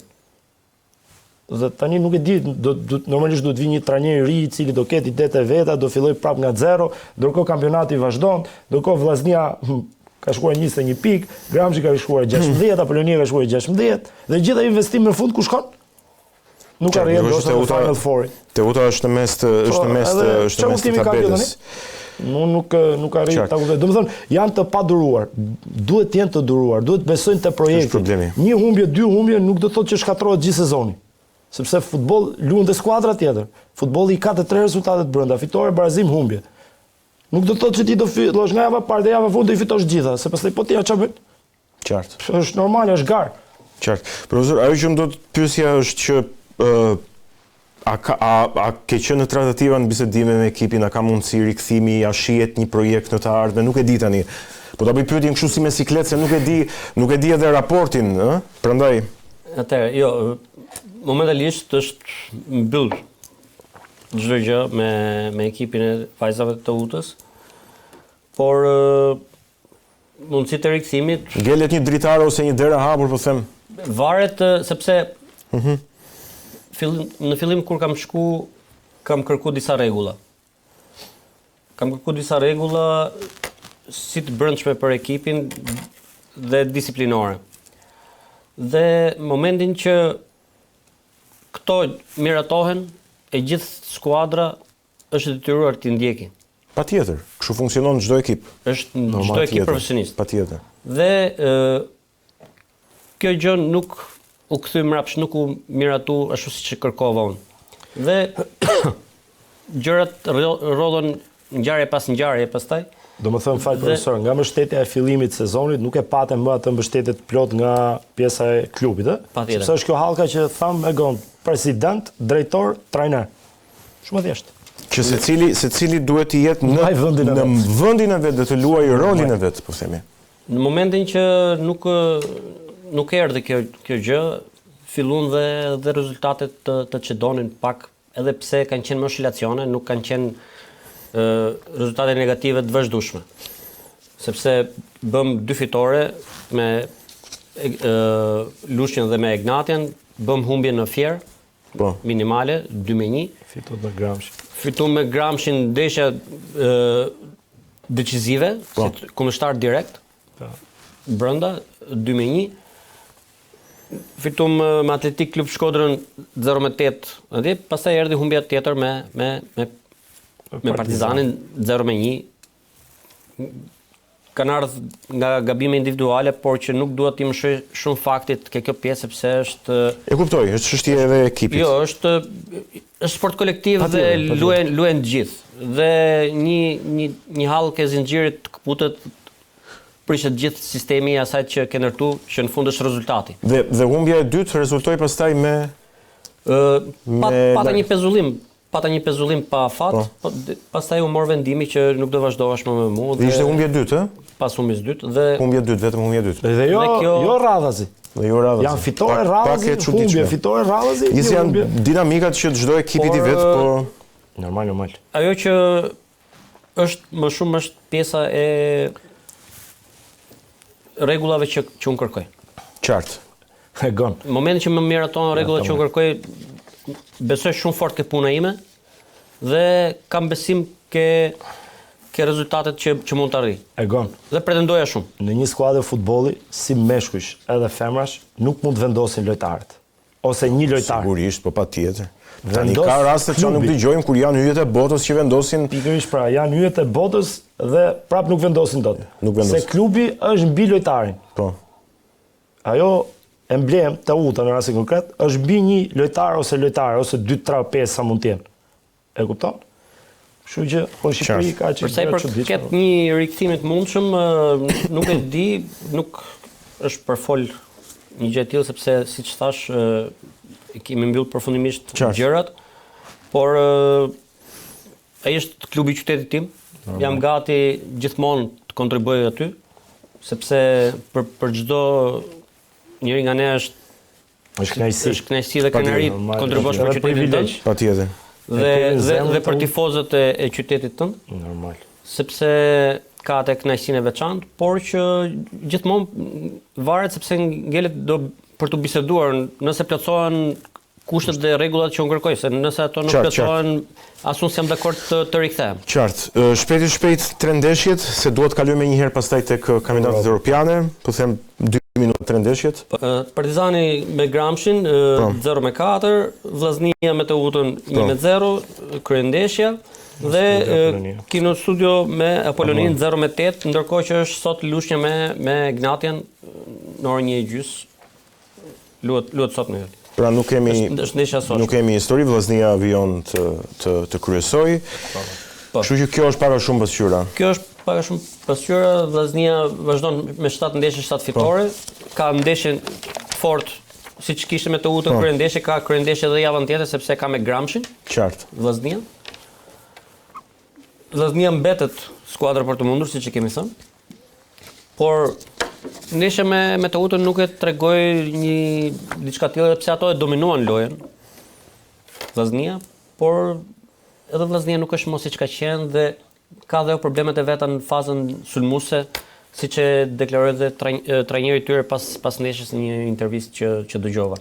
Sepse edhe pse jam shkputur nga vazhdoi ndjek me detaje gjithë ecurinë e kampionatit. Që për ta përmbyllur. I uroj shumë suksese skuadrës të Teutës, pa diskutim që bëjmë tifo për Teutën. I uroj më të mirën dhe kushdo që të vi, të bëjmë më të mirë për atë klub dhe inshallah arrin objektivat që kanë. Patjetër, ky ishte edhe një mesazh i imi për vajzat, momenti që u largova, që do mbetem tifozi numër 1 juaj. Normal. Gjatë kampionatit. O i njeh ti, nuk i njeh njëri tjetër, kështu që është normal. Më dhëm puna me thënë drejtën. Patjetër. Dhe lojtarët që kam stërvit. Normal. Mirë, ndrojmë atmosferë, hidhemi në kampionatet evropiane, duhet të flasim së pari për Premier Ligën dhe La Ligën, 2 kampionatet më të forta në Evropë, Anglia dhe Spanja. Shpejt pa humbur kohë, rezultatet dhe klasifikimi. Surpriza më madhe në Angli, humbja e parë e Arsenalit. Kundër Aston Villës. 10 shënon gol Aston Villa. Një ndeshje shumë e bukur, një ndeshje për të shijuar, një luftë sportive nga të dyja skuadrat, por vërtet Aston Villa është një kocë shumë e fortë. Dhe jo më kot është aty në vendin e tretë me vetëm 3 pikë larg vendit parë Arsenalit dhe vetëm 1 pikë larg vendit dytë Manchester City. Shumë e vërtet. Manchester City ka bërë detyrën, ka fituar 3-0 me Sunderlandin. Përsëri zhgënjen Liverpooli, 3-3 me Leeds United. Vërtet është një situatë kaotike atje, nuk arrit. Edhe me deklaratat e Salah, i cili po distancohet gjithmonë më shumë po themi nga ekipi. Për Salah është viti i fundit, i ka ardhur fundi i ciklit vet, ka arritur gjithçka me atë klub. Kështu që meriton respekt, por tani duhet i hapi rrugën të tjerëve, të cilët kanë dëshirë dhe uri për të fituar me atë fanel. Një barazim tjetër i Chelsea me Bournemouthin, edhe Chelsea nuk, po duket se Chelsea është me hope. Njëra ashtu, fitoi 3-0 me Barcelonën në Champions League, të gjithë thamë vërtet bëri një ndeshje të madhe, e gjeti edhe Barcelonën në moment jo. Dhe pastaj. Nuk e kishte fajin Barcelona. E kishte fajin momenti. E gjeti në një moment jo. Dhe në futboll ndodh. Është momenti. Do flasim për Barcelonën, është vend parë, kështu që. Do flasim. Megjithatë kam përshtypjen që ajo që do të thoya për Liverpool po flitet shumë për pasuesin e radhës për trajnerin Arne Slot. Kush mund të jetë pasuesi? Ka shumë alternativa. Një rikthim i Jurgen Klopp? Nuk e besoj. Nuk e besoj asun. Nuk e besoj asun, por Klopp kur e mori e premtoi kampionatin brenda 4 vjetëve. Nuk tha do ta arrijë vitin që vjen. Po, normal. Edhe pse ai e ndryshoi goxha skuadrën. Por është trajner me këmbë tokë dhe shumë punëtor dhe e ka treguar me atë që ka ke Liverpooli. Por ka shumë alternativa. Ka shumë alternativa për stolin e Liverpoolit, siç janë Iraola i Bournemouthi që e nisi surprizë. Surprizë, po. Është një trajner, tash për t'i besuar Liverpoolin nuk e di, edhe unë nuk jam shumë. Është De Zerbi, është Oliver Glasner i Crystal Palace që po bën ndeshje të mira edhe i aty. Është një nxënës i Ralf Rangnick, Gjermanit të Leipzigu. Që tashmë është për mu ideali, mendimi im personal dhe si shoh nga këndvështrimi i futbollit, De Zerbi do ishte më ideali për Liverpool. I përshtaten idetë e futbollit njëri tjetrit. Liverpooli lu futboll ofensiv, De Zerbi lu futboll ofensiv dhe ultra pressing që është në emrat që po qarkullojnë të themi për është në emrat. De Zerbi do ta meritonte një shans. Ishte Kloppi dhe nuk e di kush një tjetër mos gaboj. Është më pak i kujtuar. Por De Zerbi ka treguar veten edhe në Brighton. Po. Ka bërë vërtet futboll spektakolar, kështu që për mua e meriton një shans. Është dhe Fabregas. Dhe Fabregas. Nuk e besoj se le komod. Fabregas me shumë mundësi do jetë pasardhësi Hansi Flick. Po përgatitet për të ardhur ke Barcelona. E ke fjalën për merkaton e janarit apo për sezonin tjetër? S'ka. Për sezonet në vazhdim. Hansi Flick ka shkollaj, pa fituar Champions League. Po flas në vazhdimsi. Për sezonet në vazhdim. Megjithatë, nuk janë të gjitha ndeshjet e Premier League-s. Manchester United sot. Po, lutem Manchester United. Volës Manchester United. Interesante. Mirë. Hidhemi në Spanjë tek La Liga. Çfarë ka ndodhur me Realin e Madridit? Moment jo. Moment jo. Ishte edhe Reali kishte. Vërtet, Reali është një skuadër shumë e madhe, janë galaktike. Të humbasësh 0-2 në Santiago në Bernabeu, domethënë, okay. Normal që do ndodhi sepse edhe ata që luajnë kundër Realit, skuadra një pjesë e shkëputur nga qarkullimi i topit të Celta Vigos, është kthyer në Reels në rrjetet sociale pas ndeshjes dhe thot tiki taka. Celta Vigo i bëri Realit 10 tiki taka. Reali është mësuar me tiki taka. Sidomos ke goli dytë pastaj ishte një blackout komplet total. Shiko, Real Madrid është Real Madrid, është një skuadër më e mëdha e botës. Po kartona pati? Pati karton të kuq për Pati kartona. Dy karton të kuq për Realin, por mendoj ndeshje shumë e keqe, 2 kartona të kuq dhe 2-0. Mendoj që vendosja e Bellinghamit dje në fush ishte gabim i Alonsës, mendoj unë, sepse dhe trajneri ishte shumë nervoz në bankinë. Ishte vërtet, domethënë nuk po e lexonte mirë ndeshjen, me thënë drejt. Tash të flasim një çik realitetin. Ato janë Real Madridit. Po, atë po them. Dhe është skuadra numër 1 në botë. Ti do thosh është Barcelona numër 1, po ajo ka treguar me trofe. Dhe duhet të them që ha diskutim. Nuk ka probleme Reali për të lexuar lojën. Se e imagjinon vetë se sa staf mund të jenë, nuk është si ekipet shqiptare që normal. Nuk diskutohet. Një person do video analistët që janë sipër duke e parë ndeshjen. Një person do të bëjë 2-3 punë në Shqipëri. Absolutisht, nuk diskutohet atë pjesë. Këtu do i referohem një rasti kur unë isha pjesë e Egnatia si videoanalist dhe ne po luanim kundër Interit në Ferrara, Inter Egnate 4-2 i famshëm. Me të ndjerin Duamena në fushë që kaloi në avantazh Ignatian, e më pas Fernando 2-1 dhe mbyllëm pjesën e parë 1-2 për Ignatian dhe fillum gjithë duke i bë foto tabelës rezultateve të ta marrë mend këtë pjesën se si dihet. Edhe mund ta kthej. Po normal, edhe e ktheu. Por duhet dal ke pjesa në tribun kur in videoanalistët, isha vetëm unë për Ignatian. Po Interi sa kishte 5 dhe një kameraman profesionist 6. Po tani po flasim për nivelet më të larta në botë. Interi. Por ta marr shembull dhe një ndeshje tjetër në Europa League, Barcelona Manchester United, para disa vitesh. Është bë virale ajo foto. 8 videoanalist të Manchesterit në Barcelonë. Po, vërtet. Në vit të drejtë për të analizuar ndeshjen nga lart. 8. Sepse dikush merret në fazën defensive, dikush merret në fazën ofensive, dikush merret me lojtar individualist, dikush merret me ekipin kundërshtar. Po, patjetër. Po mirë. Janë specifike gjërat. Ti je më i zoti se ti merresh me të gjitha. Po, dhe të dal ke biseda që pata me pas ndeshjes me një nga videoanalistët e Interit, që është dhe pjesë e Federatës Italiane që jep kurset, Filippo Lorenzon, që tashmë e kam mik. Dhe mbaj kontaktet faktikisht gjatë kohës që unë kam qenë ke Egnatia, kudo që kam shkuar me gjithë kolegët, homologët e skuadrave të huaja, kam mbajt kontaktet me gjithë videoanalistët, gjë e shumë. I kam ndihmuar. Do thosh me çaj ke ndihmuar ti. I kam ndihmuar me pamje filmike që më kanë kërkuar. Sepse kështu është, sot kam nevojë, nesër ka nevojë. Dhe nuk më harrohet, këtu i kam bërë puçin Antonio Contes pas ndeshjes me Napolin. Videoanalisti Gironës më kontakton në rrjetet sociale, më thot, më duhet ndeshja e juaj me Napolin. A mundesh ma japësh? Patjetër, i thash. Dhe fitoi Girona kundër Napolit 0-2. Ja që videoanalisti në fazë përgatitor në mësore.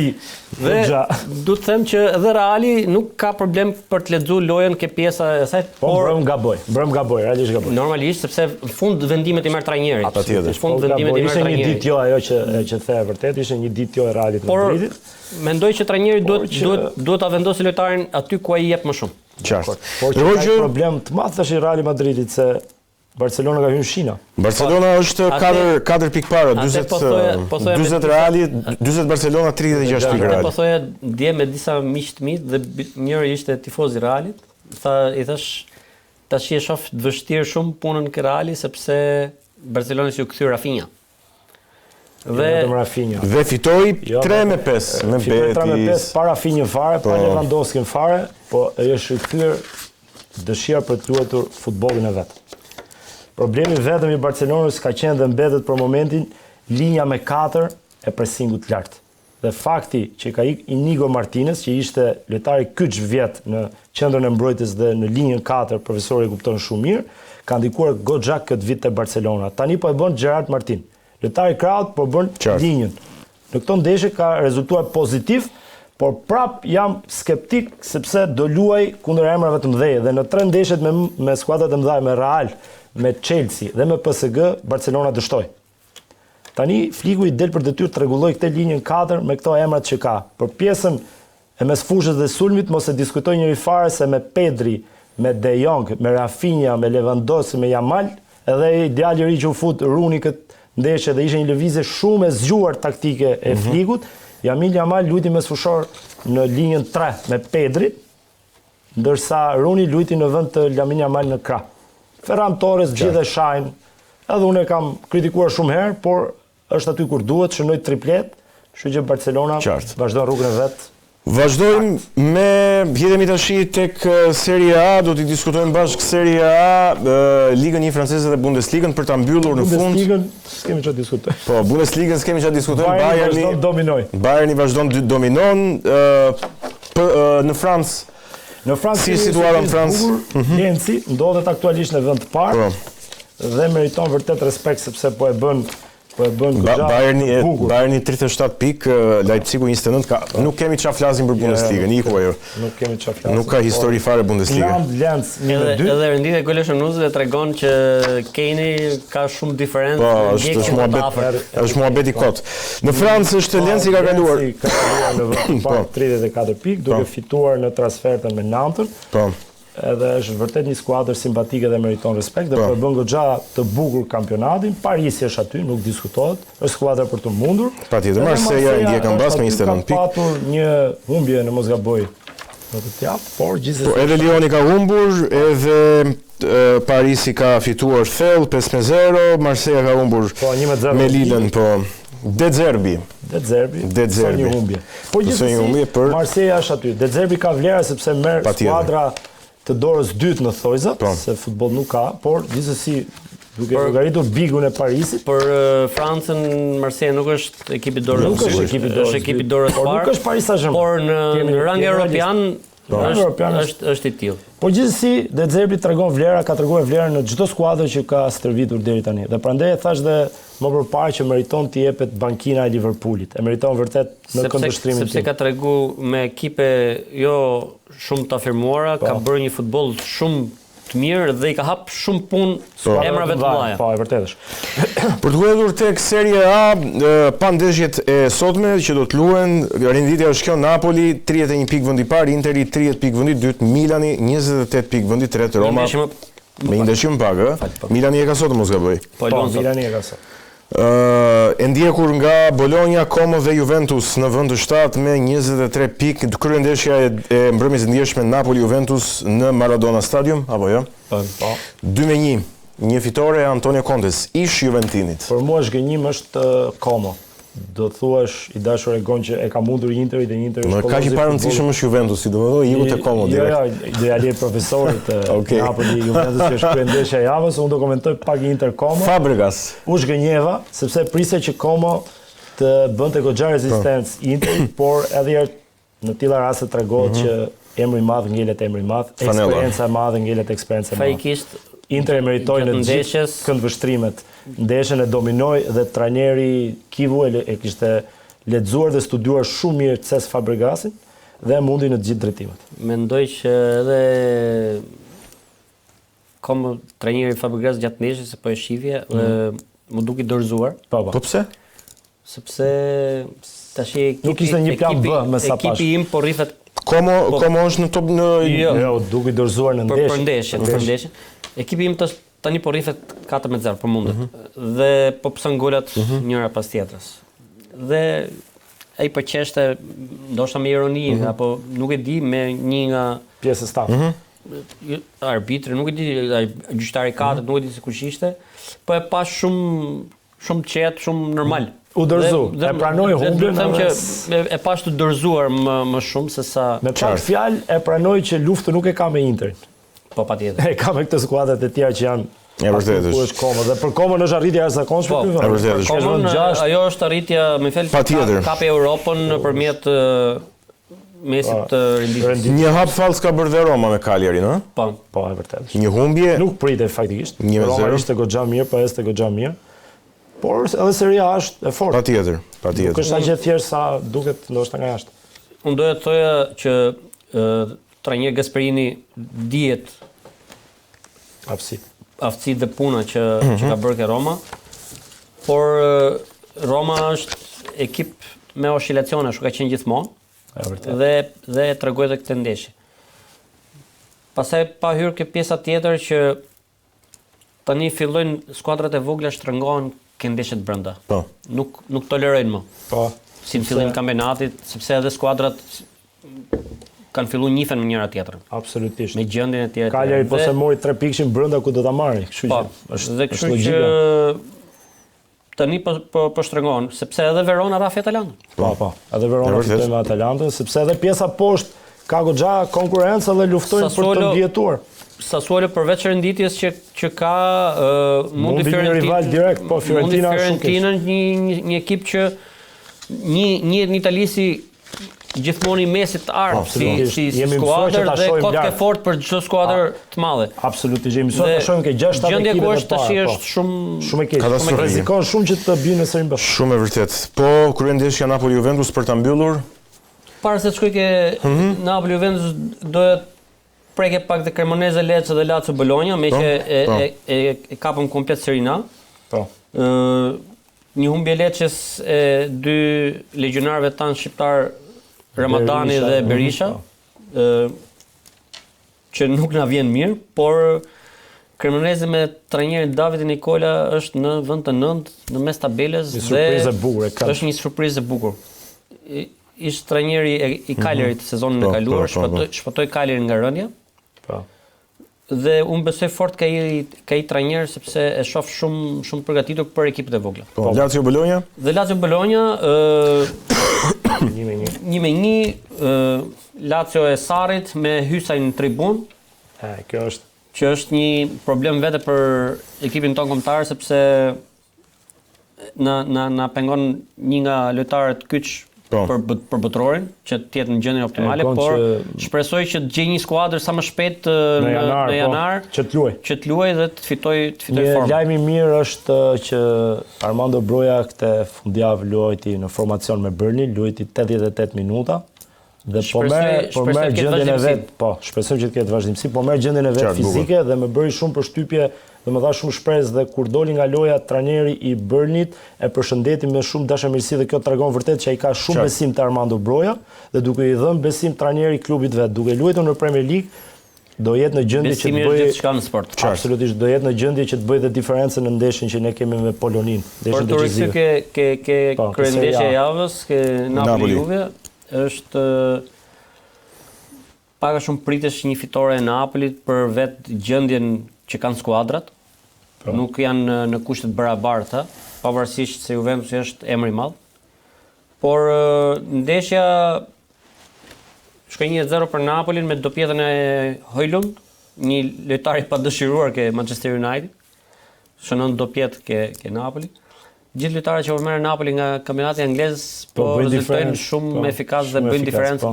I jep besim Conte, është trajner që jep besim dhe i karikon shumë. Ka të bëjë shumë trajnerë të tillë rast, ti di shumë mirë. E njeh kampionatin anglez, ka qenë pjesë e Premier League-s dhe i njeh dhe këto lojtar. Me McTominay po bën diferencën ke Napoli. Është vërtet. Højlund po bën diferencë dhe shënoi dobjetën. De Bruyne s'kam çfarë flas sepse dihet klasi De Bruyne pavarësisht se është i dëmtuar. Më bën pak përshtypje Zhegrova që nuk aktivizohet me më shumë minutazh tek Juventusi, nuk e di pse nuk i beson Spalletti, sepse vërtet Zhegrova kur futet bën diferencën.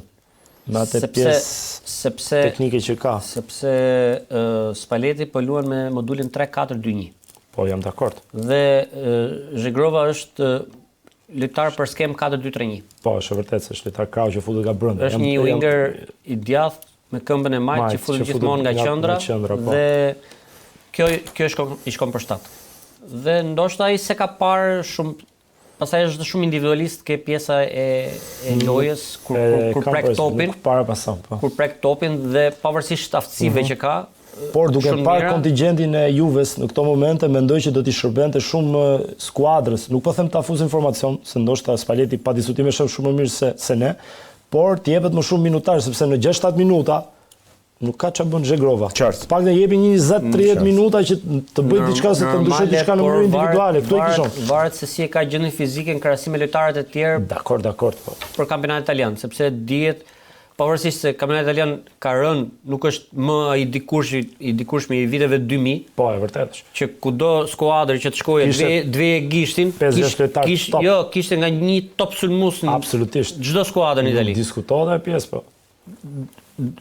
që udhëhiqte një lider, që udhëhiqte skuadrën, duke filluar nga Brescia me Baggio'n, me Bolonjën, e dikurshme. Ne shpresojmë që edhe Zhegrova të marrë minutazh në Fiorentina me Luka Tonin e tjerë. Emra kolos futbollit botror. Pa hy pastaj ke Milan me Inzaghi, Shevchenko, Trezeguet, Del Piero ke Juvia, ka qenë një plejade art atyre viteve, por duhet të them që sado ka rënë prap kampionati italian mbetet shumë i fortë fizikisht në fazën defensive dhe nuk është aq kollaj edhe pse teknika e lartë e Zhegrovës të urojmë dhe shpresojmë që të jepet më shumë minutazh si Zhegrovës dhe gjithë lojtarëve tjerë të dy kombëtarëve tonë. Dua ta mbyll sepse edhe minutazh nuk ka më. Dua t'ju falenderoj avokat Andi Xhani dhe trajner UEFA. Kënaqësi, do të ritakojmë javës tjetër. Ishte trajneri i ekipit femrave të Teutës dhe video analist në Revion Mekshi. Faleminderit. Do të ritakojmë sërish javës tjetër për diskutuar për ka dhe Champions apo jo. Po. Kemi Real Madrid, Manchester City, për Champions dhe për kampionatet, për ndeshjet e tjera. Mirë, ishte ky aktualitet edhe për këtë të hënë. Ne do të shihemi sërish nesër. Qëndroni me NTV.